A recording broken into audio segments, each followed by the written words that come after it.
Phosphoric acid అనేది 85% 75% ద్రవ రూపంలో లభిస్తుంది.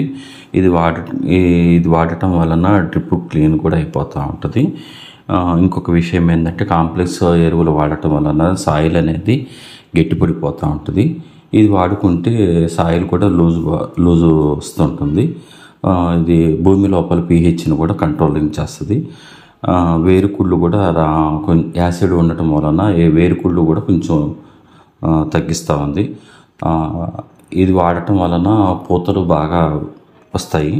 తర్వాత ఇది ముఖ్యంగా కాయ సైజు పెరగటానికి బాగా దోహదపడుతుంది. దీని డోసేజ్ వచ్చేసి ఎకరాకి 2 లీటర్ల నుంచి 3 లీటర్లు పంట వయస్సును బట్టి ఇచ్చుకోవాలి. ఎక్కువ ఇస్తే ఆకులు ఎర్రగవుతాయి. తర్వాత పైపాటుగా స్ప్రే చేసుకున్న ఫలితే 1 ml నుంచి 2 ml మాత్రమే చేయాలి. అంతకంటే ఎక్కువ చేయకూడదు. అది ముఖ్యంగా గమనించుకోవాలి.